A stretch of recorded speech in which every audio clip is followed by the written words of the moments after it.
더마카와 함께 시선 집중의 문을 열겠습니다. 어서 오세요. 네, 안녕하세요. 더마카입니다. 9132님이 종배님, 더마카님 올해 매미 소리 들어보셨나요? 1년 만에 듣는 매미 소리 반갑네요 라고 인사해 주셨네요. 아직 못 들었는데 장마 지나야 등장하지 않나요? 그러게요. 저도 올해는 못 들어봤는데 9132님 어느 지역이실까요? 오늘 아침에 매미 소리를 들으셨다고 이렇게 남겨주셨고 네. 쿠루님은 종배 형님 댓글 처음 써봅니다. 항상 잘 듣고 많이 알아가고 있습니다. 어이구 고맙습니다. 그리고 미니러브 486님은 저도 매일 듣기만 하다가 오늘은 출장으로 유튜브로 봅니다 라고 인사해 주셨네요. 출장 가는 분들이 진짜 많다. 그러게요. 그죠? 이 자리에서 좀 소개해드린 것만 해도 사례가 꽤 되는 것 같은데. 맞아요. 그리고 좀 아이러니한 건 출장 갈 땐 항상 유튜브로 볼 수 있다는 거. 저희도 출장 방송 한번 하면 어떨까요? 출장 방송. 어디로 가고 싶으세요? 울릉도. 아, 이왕이면 독도. 아, 독도는 그 기상이 허락해야 그 입도가 가능한 거니까 울릉도 갔으면 독도까지. 저희가 간다면 기상이 허락하지 않을까요? 아 예. 왜 이렇게 닮아가? 네. 자신감을 갖고 살아야죠. 네. 고재희님, 친정엄마 모시고 동네 산책 나와서 실시간 방송 기다리며 듣고 있습니다. 네. 더운 날씨 건강관리 잘하세요. 항상 좋은 방송 감사드립니다 해주셨는데 아니 이렇게 친정엄마와 아침 산책을 하면서도 들어주시니 저희가 감사합니다. 네, 좀 더 목소리를 감미롭게 다듬도록 하겠습니다. 네. 신현숙님은 잔뜩 찌푸린 하늘에선 금방이라도 비가 쏟아질 듯한 아침입니다. 모든 분들 비 피해 없이 장마가 지나가기를 기원하는 아침입니다. 계속 문자 오던데요. 좀 호우주의보 발령했다 뭐 이런. 네, 문자. 7시 30분 기해서 호주의보가 발효된다는 긴급 문자가 왔죠. 만반의 준비를 좀 하셔야 될 것 같습니다. 네, 오늘과 내일 전국에 많은 장맛비가 내린다는 소식입니다. 중부지방은 오늘 오전부터, 남부지방은 오후부터 집중호우가 쏟아질 거라고 하고요. 장소에 따라서는 천둥번개까지 그리고 돌풍까지 동반한 비가 내릴 수 있다고 합니다. 관련해서 진짜로 뉴스 보면 요즘 뭐 이제 그 정부나 이런 데서 차수판 설치한다고 뭐 현장 점검한다 이런 뉴스 계속 나오고 있잖아요. 저는 그게 그 필요 없다는 얘기가 절대 아니고 그것만이 대책은 아니거든요. 저도 그러니까 수해를 겪어본 사람인데 반지하방에 살면서 아하, 순식간에 그 수채구멍으로 물이 역류를 해요. 그러니까요. 그러니까 수채구멍으로 역류하는 걸 어떻게 하려고? 그게 일부 구청에서 지원 사업을 하고 있어요. 대대적으로 홍보는 잘 안 하는 것 같고 아름아름 아는 분들이 이제 구청에다 신청을 한다고 하던데 반지하방에 그래서 역류 방지 장치하고 그 물막이판 있잖아요. 그러니까. 창가에 설치해 주는 거 그 두 가지를 신청하면 무료로 해준대요. 같이 해야 돼요. 네, 같이. 근데 같이 해주는데 문제는 5월 달에 신청을 했는데 지금까지도 연락이 없다는 분도 아휴. 계시다. 그러니까 저 같은 경우도 진짜로 한 번 당한 적이 있는데 순식간에 물이 차올라가지고 탈출했잖아요. 어떻게 탈출하셨어요? 그래서 탈출도 이제 힘들다던데. 물이 이제 허리춤까지 차오는 상태에서 거리로 나가가지고 그냥 무조건 숙박업소 찾아가지고 그냥 올라가 버렸죠. 방이 하나 있더라고요. 아, 그때 이제 그 완전히 물에 잠겨버려갖고 도시가 큰일 날 뻔했었어요 정말. 순식간이요, 순식간. 이런 뉴스를 올해는 좀 안 보기를. 네, 그렇기 바라봅니다. 때문에 말씀드리는 건데 만반의 준비를 하셔야 됩니다 정말로. 네, 순간이거든요. 네. 지금 이 말씀은 각자 준비해야 된다는 말씀이신 거죠? 그렇게 어떻게 각자가 되겠어요. 좀 지자체 사실 같은 그러면 안 경우도 되는데. 좀 서둘렀어야 되는데 아니 작년에도 이런 일이 있었잖아요. 근데 뭐 지금 뉴스 나오는 거 보면 뭐 아직도 뭐 하세월인 이런 경우가 많이 있는 거 아니겠습니까? 확인해봐야겠지만 현님이 반지하 빌라 중에 0.9% 설치라는 뉴스를 본 것 같습니다라고 아이고. 해주셨네요. 네. 아무튼 비 피해 없기를 바라보면서 JB타임즈 오늘 주목할 뉴스들 챙겨보겠습니다. 주목할 첫 번째 뉴스 어떤 건가요? 공직 후보자에 대한 인사 검증을 맡고 있는 곳이 법무부 인사정보관리단이거든요. 이 관리단이 이동관 특보 아들 학폭 논란 관련 자료 제출을 요청하지 않았다라는 보도가 나왔어요. 서울시 교육청 자료에 따르면 법무부 인사정보관리단이 학폭 의혹 관련 자료를 요청한 적이 있느냐는 질의에 하나고가 관련한 요청이 없었고 이에 따라 본교는 어떤 자료도 제출한 사실이 없다고 답변한 것으로 지금 되어 있다라는 겁니다. 이게 무슨 의미입니까? 네, 가장 속 편한 해석법이 있습니다. 이동관 특보가 방통위원장으로 지명 안 되나 보다 이렇게 생각하면 돼요. 지명 안 되면 인사검증 안 하잖아요. 네. 인사검증 안 하니까 하나고의 자료 요청할 이유가 없는 거잖아요. 그렇게 해석하면 되죠. 속 편하게. 근데 그게 아니면 이제 문제가 발생하는 거죠. 그러니까. 그게 아니면 뭐 그 만약에 지명이 된다고 한다면 지명 전 단계에서 당연히 인사검증 했어야 되는데 가장 핵심 지금 쟁점인 아들 학폭 논란과 관련해서 기초 자료조차 요청을 하지 않았다. 이게 지금 누가 이해할 수 있는 일이 되겠습니까? 그렇죠? 여기서 할 얘기가 많은데 어렵게 말하지 말고요. 한 사람의 입을 빌리겠습니다. 지금부터. 정순신 변호사가 아들 학폭 문제로 국가수사본부장에서 낙마한 후에 인사검증 책임 문제가 불거졌고요. 이때 한동훈 법무장관이 했던 말이 있습니다. 들어보시죠. 인사검증의 뭐 1차적인 객관적인 검증 인사정보관리단에 있고 또 다른 기관에서도 관련하지만 그 상관이 저희니까 제가 책임감을 느끼는 것은 맞습니다. 네, 한동훈 장관의 이 말에 따르면 법무부는 아주 기초적인 검증 작업조차 손 놓았다 이런 이야기가 되는 거 아니겠습니까? 이걸 직무유기라고 합니다. 그렇지 않습니까? 자, 그리고 또 하나 있는데요. 마저 들어보시죠. 구조적으로 지금 시스템이라면 역시 걸러내기 쉽지 않을 것 같아서 제도적인 보완책을 마련하겠다는 말씀을 다시 한번 드립니다. 그리고 책임감을 가지고 더 충실하게 일하겠다는 말씀을 드리겠습니다. 네, 한동훈 장관의 이 말에 따르면 법무부는 소잃고 외양간도 고치지 않았다라는 얘기가 되는 건데 사실 이동관 특보 아들의 학폭 논란은 뭐 시스템 이야기하고 제도 이야기할 필요도 없어요. 하나고에 그냥 자료 요청하면 되는 거니까 제도적 보완책은 둘째였는데 이것도 안 했다라는 거잖아요. 역시 직무유기다. 이런 얘기가 되는 거 아니겠습니까? 네, 알권리님이 혹시 프리패스라고 물음표를 6개를 찍어주셨는데요. 그리고 토토로님은 책임감은 느끼는데 책임은 안 진다는 걸까요? 라는 의견 보내주셨는데 근데 이동관 특보가 지난 8일이었나요? 그 대통령이 후보자로 지명도 안 했는데 아들 학폭 의혹에 대한 입장문을 냈잖아요. 네. 그것도 대통령실을 통해서 배포를 했잖아요. 네. 그런데 법무부 인사정보관리단이 이 특보 아들이 다녔던 하나고와 서울시 교육청에 관련 자료를 요청하지 않았다. 이래도 되는 건가요? 그 입장문으로 가름하려고 했다라는 겁니까? 근데 이거는 검증이 아니죠. 수용이죠. 수용.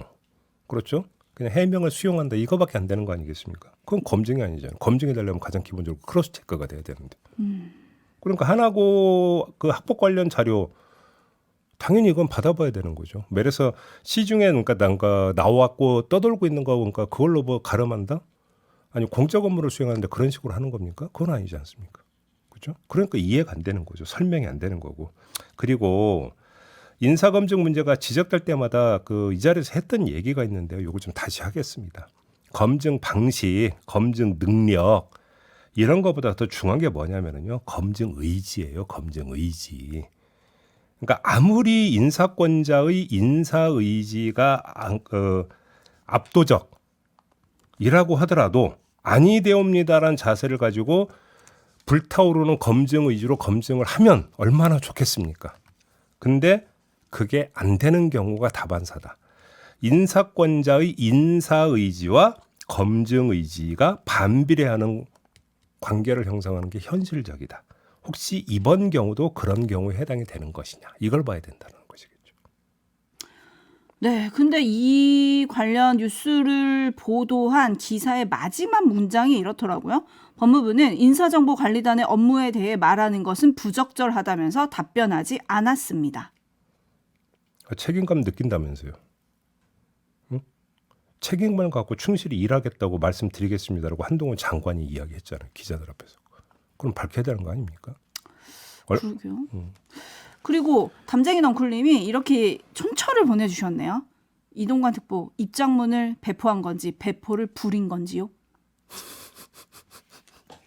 그런데 대통령실이요. 그때 정순신 변호사 임명 과정에서 논란이 됐었잖아요. 학폭이. 그래서 그 다음에 자녀까지도 들여다보겠다는 방침을 밝혔고요. 네. 이르면 오늘로 예상되는 장차관 인사 대상자들을 검증하면서는 본인과 자녀의 학폭 전력 조사를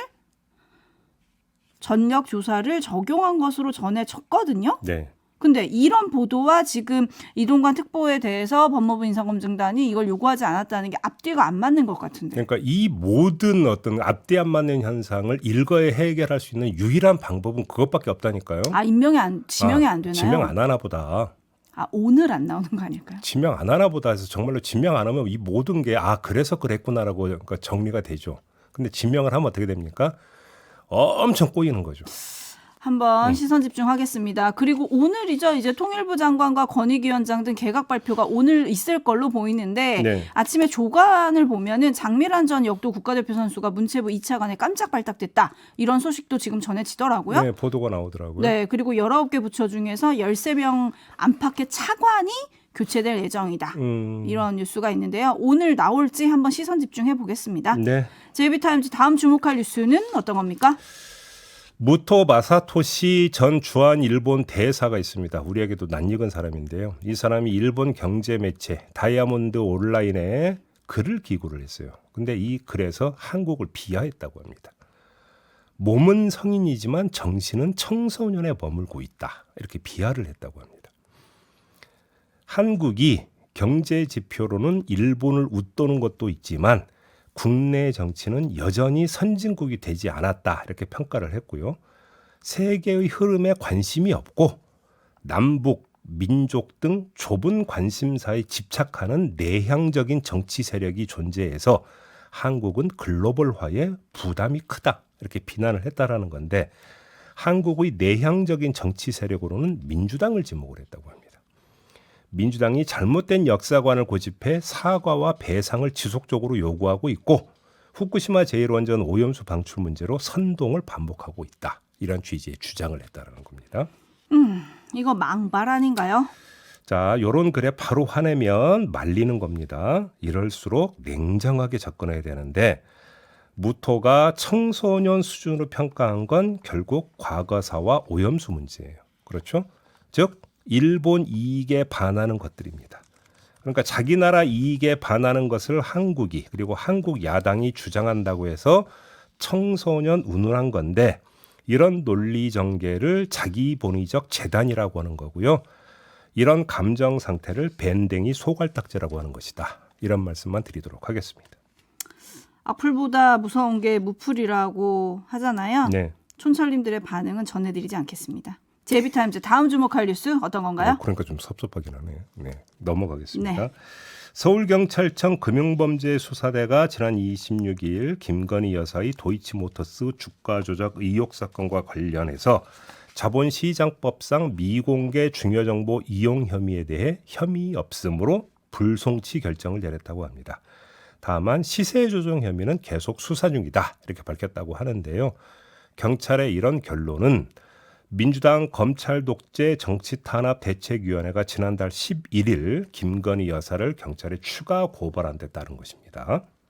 어떻게 봐야 될까요? 자, 두 혐의 가운데 본류는 시세 조정 혐의인 것 같습니다. 이 민주당 대책위 고발 내용을 보면 검찰이 권오수 전 도이치모터스 회장의 시세 조정 범의, 그러니까 범죄 의도죠. 이 범의가 2012년 12월 7일 끝났다고 봤으나 2013년 초 다시 주가가 오르는 등 범행이 끝나지 않았다라는 정황이 드러났고 권오수 전 회장이 2012년부터 2013년에도 도이치모터스 신주 인수권을 거래하는 과정에서 시세 차익과 유동자금 확보를 위해 김건희 여사를 포함한 지인의 자금을 동원했다고 주장했다라는 겁니다. 즉 초점을 시세 조정 혐의에 맞춰서 고발을 한 건데 헌데 이것에 대해서는 계속 수사 방침만 지금 경찰이 밝힌 거거든요. 그래서 물어야 하는 게 뭐냐면 도대체 언제까지 하는 거냐라는 걸 물어야 되는 겁니다. 경찰이 언제까지에 대해서 답을 내놓을지는 잘 모르겠습니다. 왜? 검찰도 답이 없기 때문에요. 그렇지 않습니까? 도대체 이 도이치모터스는 언제 모든 게 다 종결되는 겁니까 도대체? 그러게요. 근데 이게 이제 그 정부 입장에서도 빨리 털고 가는 게 좋은 거면은 신속한 수사를 하는 게 더 좋은 거 아닌가요? 아 그러니까요. 도대체 언제까지 질질 끌 건데요? 질질 끄는 게 아니라 아주 꼼꼼한 수사를 하고 있는 걸까요? 꼼꼼한 수사를 한다면 수사 역량에 대해서 평가를 좀 해야 되는 겁니다. 이렇게까지는. 네, 정경수님이 뭐 예상했던 결과 같습니다라고 해주셨고 아름다운 독도님은 이른바 살라미 불송치인가요? 살람이 잘게 네. 쪼개가지고 그렇죠? 네. 언제까지 이어질지 요거는 뭐 지켜봐야겠죠. 저희가 어떻게 알겠습니까, 그죠? 근데 그러니까 그 시세 조정 혐의에 대해서 계속 수사하겠다라고 하는 것은 검찰 수사 결과 보고 우리도 판단하도 혹시 이런 뜻일까요? 응? 앞서서 나갈 바에는 뒤따라가겠다 뭐 이런 건가요? 뭔가요, 도대체? 수사 어떻게 하겠다는 건가요? 좀 밝혀주시면 좋을 것 같은데. 네, 그리고 토토로님이 여사 논문 결과 내놓지 못하는 대학들하고 똑같은 것 같아요라고 해주셨는데 저도 궁금해서 찾아봤거든요. 네. 왜냐하면 지난 3월이었죠. 심사기한 연장을 통보한 숙명여대 기억하시죠? 네. 그래서 김건희 여사 석사학위 논문 표절 의혹 심사 어찌 되고 있을까 궁금해서 찾아봤는데 더 이상 나오는 뉴스는 없고요. 6월 7일에 숙대 민주동문회가 빨리 결과를 발표하라고 촉구하는 기자회견을 했다. 이 기사가 마지막이더라고요. 그냥 이 타이밍에 요거 하나만 환기시키겠습니다. 지난 대선 과정에서 윤석열 후보가 유행시켰던 표현이 뭡니까? 좋아 빠르게 가. 그렇죠. 라고 하는 표현이었지만 빠르게 안 가고 있습니다. 왜 안 가고 있는 걸까요? 못 가고 있는 걸까요? 안 가고 있는 걸까요? 궁금합니다. 네. 네, 판단은 촌철님께 맡기겠습니다. JB타임즈 다음 주목할 뉴스 어떤 건가요? 경실련이 국회의원의 주식 재산을 분석을 했는데요. 2020년 6억 4천만 원에서 2023년에 8억 2천만 원으로 3년 만에 1억 8천만 원이 증가했다고 합니다. 같은 기간 국민 평균 증권 재산은 934만 원에서 1,691만 원으로 늘어났으니까 액수로만 따지면 국민 평균의 48.5배를 기록을 했다고 합니다. 계산 맞는 거죠? 48배요? 네. 어떻게 국회는 이렇게 많이 가질 수 있을까도 궁금하긴 한데 네. 정당별로는 더불어민주당 소속 의원들의 증권 재산이 8천만 원에서 1억 7천만 원으로 9천만 원 증가했고요. 국민의힘 같은 경우는 15억 1천만 원에서 18억 9천만 원으로 3억 9천만 원 증가를 했다고 합니다. 주목할 포인트는요? 아무리 국회의원 재산 문제라도 가릴 건 가려야죠. 의원 주식 증가율, 그러니까 증가율이 국민 증가율보다 확연히 높다 이렇게 볼 수는 없으니까 이건 그렇다고 치겠습니다. 문제는 그 다음인데요. 3천만 원 이상의 주식을 보유한 경우 백지 신탁 대상이 되는데 국회의원의 경우 그 대상자가 110명이라고 합니다. 이들 가운데 백지 신탁을 신고한 국회의원은 65명이라고 합니다. 신고 액수도 비슷한데 이들이 지난 3년간 신고한 주식 백지 신탁의 액수는 945억 5천만 원이었다고 합니다. 3년간 3천만 원 초과 주식 보유 의원 신고의 평균인 2,038억 원의 46.6%에 불과했다고 합니다. 결국 절반의 주식이 백지 신탁되지 않은 상태에서 재테크의 수단으로 활용됐을 수 있다라는 얘기로 연결이 되는 겁니다. 그 구체적 실상이 전혀 드러나지 않고 있는 건데 바로 이게 문제다. 이런 얘기가 되는 거겠죠. 그러니까요. 그리고 지금 3천만 원 이상의 주식을 보유한 경우에 백지 신탁 대상이 되는데 그 대상이 된 국회의원이 110명이라는 거잖아요. 네. 근데 여기서 지금 65명만 신고를 했으면 나머지 55명은 여전히 백지 신탁 의무를 다하지 않는다는 얘기가 되잖아요. 여기에다가 이제 해당 상임위와 상관성 또 이런 거 이제 따져가면서 요리조리 이제 빠져나가는 부분이 있는 건데요. 제가 여기서 말씀드리고 싶은 게 코인 논란 불거졌죠. 네. 그래서 재산 신고 대상에 포함을 시키는 법 개정이 이루어졌죠. 그러면 다 되는 거냐라는 겁니다. 코인보다 추적하기가 훨씬 더 쉬운 주식 같은 경우도 지금 실상이 이런 건데 그렇지 않습니까? 어디에나 이건 따옴표 따겠습니다. 인용인데 개구멍은 있다. 이런 이야기 아니겠습니까? 이게 지금 주식에도 이렇게 지금 나타나고 있는 거거든요. 그래서 촘촘한 게 아니라 성성하다 구멍이 이런 이야기를 할 수밖에 없는 거죠. 네, 그리고 어제 경실련은 이런 주장도 했더라고요. 비상장 주식은 처분이 잘 안 된다는 이유로 백지 신탁 계약이 해지되기도 한다. 그래서 이것도 조금 살펴봐야 된다 이런 얘기를 하던데 지금 많은 분들이 비슷한 의견을 주고 계세요. 국회에는 투자의 귀재들만 모였다. 근데 국민은 왜 이렇게 먹고 살기 힘드냐? 문제는 이해충돌 소지가 이제 본류 아니겠습니까? 예를 들어서 정말로 어떤 미공개 정보까지는 안 된다 하더라도 알토론 같은 정보를 입수를 해서 그게 주식 투자로 연결이 되고 이렇게 가버린다면 문제가 심각해지는 거 아니겠습니까? 이게 지금 검증이 안 되고 있다는데 문제가 있다는 거예요. 이게 네, 본질적으로. 그리고 백지 신탁도 다 하는 게 아니라 이렇게 따져가지고 할 거면 뭐하러 해요? 그러니까 제 말이. 네. 마무리하죠. 네, JB타임즈 이렇게 끝내겠습니다. 더마카 수고하셨어요. 고맙습니다.